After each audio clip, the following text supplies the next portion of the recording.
আসসালামু আলাইকুম। BD health টিপসের পক্ষ থেকে সকলকে সুস্বাগতম।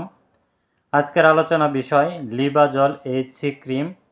এটি কোন কোন রোগের ক্ষেত্রে ভালো কাজ করে থাকে, কিভাবে এটি ব্যবহার করবেন, কী কী উপাদান রয়েছে, দাম কত, কোন কোম্পানি বাজারজাত করে থাকে, সম্পূর্ণ তথ্য থাকবে এই ভিডিওতে। চলেন মূল আলোচনা শুরু করা যাক। আপনি আমার চ্যানেলে নতুন হলে চ্যানেলটি সাবস্ক্রাইব করে রাখুন। লিবাজল এইচসি ক্রিম, এটিতে রয়েছে ইট্রাকোনাজল এবং টারবিনাফিন, দুইটা কম্বাইনে একটি ক্রিম যা লিবাজল এইচসি নামে পরিচিত।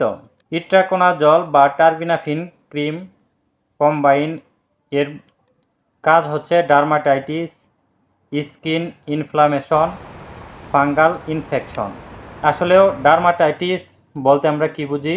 এক কথায় হলো এটি সাধারণত ত্বকের অবস্থা যা প্রদাহ বা ব্যথা অনুভব হয় এবং সেখানে চুলকানি, লালচে ভাব, তারা আমরা বুঝে থাকি এটি হচ্ছে ডার্মাটাইটিস। আর হচ্ছে স্কিন ইনফ্লামেশন, ব্যথা থাকবে, ত্বকে প্রদাহ বা ত্বক জ্বালা পোড়া, ফুলা ফুলা ভাব থাকবে এবং সাধারণত লালচে ভাবও কিন্তু হতে পারে।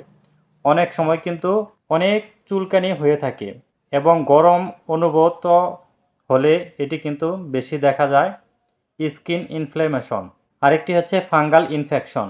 ফাঙ্গাল ইনফেকশন বা ছত্রাক সংক্রমণ হলো এক ধরনের রোগ যা ছত্রাক বা ফাঙ্গাসের কারণে হয়।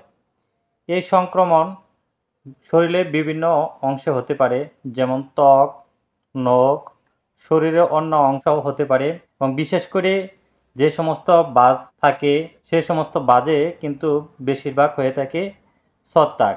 যেমন মুখ, ফুসফুসে এটি অ্যাথলাইটিস ফুট বা দাঁত, ক্যান্ডিডিয়াসিস এর মতো বিভিন্ন ধরনের কিন্তু হতে পারে ফাঙ্গাল ইনফেকশন। এই সমস্ত যাদের লক্ষণ রয়েছে তাদের ক্ষেত্রে কিন্তু লিবাজল এইচসি ক্রিম দুর্দান্ত বা খুব চমৎকার একটি রেজাল্ট আসবে বা আসে। ইট্রাকোনাজল বা টারবিনাফিন কম্বাইন এই ক্রিমটি ব্যবহারের নিয়ম হচ্ছে আক্রান্ত স্থানে মৃদুভাবে দিনে 2 বার, 1 থেকে 2 বার বা ডাক্তারের পরামর্শ অনুযায়ী কিন্তু ব্যবহার করতে হয়। এই ওষুধটি ব্যবহারের আগে অবশ্যই ডাক্তারের সাথে পরামর্শ করে নেবেন এবং যে কোনো ওষুধ সেবনের আগে বা ব্যবহারের আগে রেজিস্টার ভালো মানের ডাক্তারের সাথে পরামর্শ করে নেওয়া খুবই জরুরি। লিবাজল এইচসি ক্রিম এটি কিন্তু ইন্ডিয়ান একটি প্রোডাক্ট বা ইন্ডিয়ান একটি ক্রিম। এটি জেস্টিকা ফার্মা ইন্ডিয়ান একটি কোম্পানি ম্যানুফ্যাকচার করে থাকে। এটি ইন্ডিয়ান দাম হচ্ছে 165 টাকা। এটি বাংলাদেশে এসে সেটার প্রাইস একটু কস্ট বেশি হয়ে যায়। ব্যবহারের আগে অবশ্যই রেজিস্টার ডাক্তারের সাথে পরামর্শ করে নেবেন। ধন্যবাদ। আর যে কোনো ওষুধ কেনার আগে আপনার উৎপাদন এবং এক্সপায়ার ডেট দেখে কেনার চেষ্টা করবেন। ধন্যবাদ এতক্ষণ ধৈর্য সহকারে ভিডিওটি দেখার জন্য।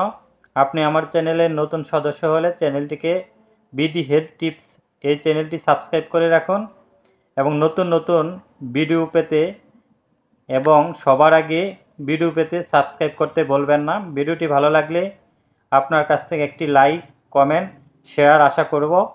আবার দেখা হবে নতুন কোনো এক ওষুধ সম্পর্কে বা রোগ সম্পর্কে প্রাথমিক ধারণা নিয়ে। এ পর্যন্ত ভালো থাকবেন, সুস্থ থাকবেন।